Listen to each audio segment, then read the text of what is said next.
রাজ্যের এই প্রথম কোনো এক ক্রীড়া সংগঠন 60-এর দশকের বা বর্তমানে যারা ভারতবর্ষের হয়ে বিভিন্ন দেশ থেকে পুরস্কার নিয়ে এসছে খেলোয়াড়রা তাদের এসসিএফির পক্ষ থেকে সম্মানিত করা হলো। এই প্রথম কোনো এক ক্রীড়া সংগঠন খেলোয়াড়দেরকে নিয়ে এগিয়ে আসলো। ক্রীড়া সংগঠনের রাজ্য কনভেনর ইসমাইল সর্দার তিনি বলেন, আমাদের সংগঠনের মূল উদ্দেশ্য হলো খেলোয়াড়দের বা ক্রীড়াপ্রেমী মানুষদের পাশে থাকা। তাই 60-এর দশকে যারা বিভিন্ন দেশে গিয়ে অলিম্পিক বা বিভিন্ন জায়গায় খেলাধুলা করছেন তাদেরকে আমরা পুরস্কৃত করেছি। বর্তমানে যারা দেশের হয়ে বিভিন্ন পদক নিয়ে এসে এদেরকে আমরা পুরস্কৃত করেছি। শুধু তাই নয়, কিছু ক্লাবকে খেলার সরঞ্জাম তুলে দেওয়া হয়েছে। আমাদের একটাই উদ্দেশ্য, বাচ্চারা যেভাবে মোবাইল আসক্ত হয়ে পড়েছে সেই মোবাইল থেকে ফিরিয়ে আনা এবং মাঠমুখী তার জন্যই বেশ কিছু ক্লাবগুলোতে খেলার সরঞ্জাম উপহার তুলে দেওয়া হলো।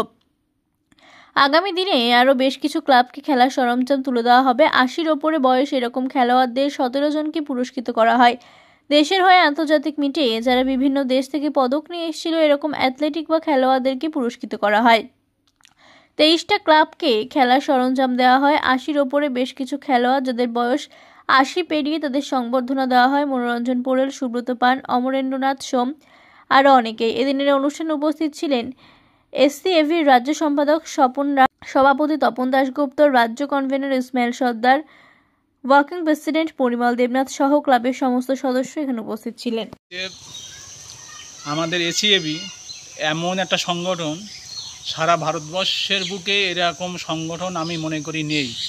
কারণ 60-এর দশকে যারা আমাদের ইন্ডিয়ার হয়ে যারা পদক জিতেছিল তাদেরকে আমাদের এসিএবি 25 তারিখ আমাদের টেন্টে তাদেরকে সংবর্ধনা দেওয়া হয়েছে। আমাদের এসিএবির একটাই উদ্দেশ্য যে সারা ভারতবর্ষের মধ্যে খেলাধুলোকে ছড়িয়ে দেওয়া, এবং সেই খেলাধুলোকে ছড়িয়ে দিতে গেলে খেলাধুলোর আমরা এমন কিছু প্রসার ঘটাতে চাই যে যাতে তরুণ প্রজন্ম উৎসাহী হয়। এবারে দেখা যাচ্ছে আজকে যারা 60-এর দশকে দেশের হয়ে ভালো রেজাল্ট করেছিল তাদের আমরা সংবর্ধনা দিতে পেরে আমাদের নিজেরই খুব ভালো লাগছে। কারণ তাদের কথা তো কেউ ভাবে না, আমাদের এসিএবি তাদের কথা ভেবেছে এবং তাদেরকে সংবর্ধনা দিয়েছে। শালটাল দিয়ে বিভিন্নভাবে তাদেরকে সংবর্ধনা করা হয়েছে। আমাদের কেন এই চিন্তাভাবনা কেন নিয়েছেন? আরও অন্য কিছু তো করতে পারতেন। চিন্তাভাবনা নেওয়ার একটাই উদ্দেশ্য, কারণটা যে খেলাধুলোর যদি ঠিকমতো মর্যাদা না দেওয়া হয় তাহলে দেখা যাচ্ছে যারা খেলোয়াড় আছে তাদের মধ্যেও একটা হতাশা কিন্তু জন্ম নেয়। আজকে তরুণ প্রজন্ম দেখলো যে খেলাধুলোর যারা বিগত দিনে দেশের হয়ে সম্মান বয়ে এনেছিল তাদেরকে যে আমরা ভুলিনি, এসিএবি ভুলিনি, আমাদের এই ক্রীড়া সংগঠন তাদেরকে সংবর্ধনা আমরা দিতে পেরেছি। তরুণ প্রজন্ম সেখানে এদের দেখে কিন্তু উৎসাহিত হবে। সারা ভারতবর্ষের মধ্যে এরকম সুদূর প্রসারী যে খেলাকে সমাজের মধ্যে ছড়িয়ে দেওয়ার মতো চিন্তা আমার জানা নেই। একমাত্র এসিএবি এইগুলো করে।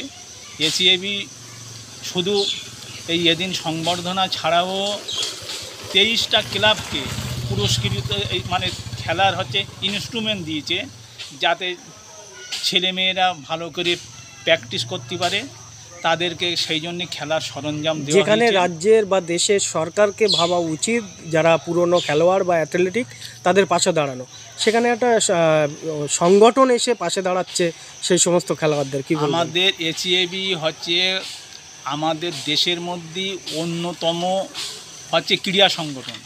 এসিএবির পূর্বেই বলেছি যে এসিএবির একটাই চিন্তা গ্রামে গঞ্জে খেলাকে ছড়িয়ে দেওয়া। সেই খেলাকে ছড়িয়ে দিতে গেলেই খেলোয়াড়দের যদি উৎসাহিত না করি যাতে খেলাধুলোর প্রসার ঘটে, সেই জন্যে আমরা খেলোয়াড়দের উৎসাহিত করে থাকি এবং যাতে তরুণ প্রজন্মরা খেলাধুলো করতে পারে তাদের যে পর্যাপ্ত পরিমাণ সরঞ্জামের দরকার সেই সরঞ্জামও আমরা 23টা ক্লাবকে এদিন দিয়েছি। এবং যারা আমাদের দেশের হয়ে বিগত দিনে পদক জিতেছিল তাদেরকেও আমরা সংবর্ধনা দিয়েছি এবং 80-র ঊর্ধ্বে 17 জনকেও আমরা বিশেষভাবে সংবর্ধনা দিয়েছি। তারা সংবর্ধনা পেয়ে খুব খুশি অমরেন্দ্রনাথ সোম আছে, আর আরও বিভিন্ন আরও বিভিন্ন এরকম মানে 17 জনকেই আমরা দিচ্ছি হচ্ছে 80 বছরের ঊর্ধ্বে।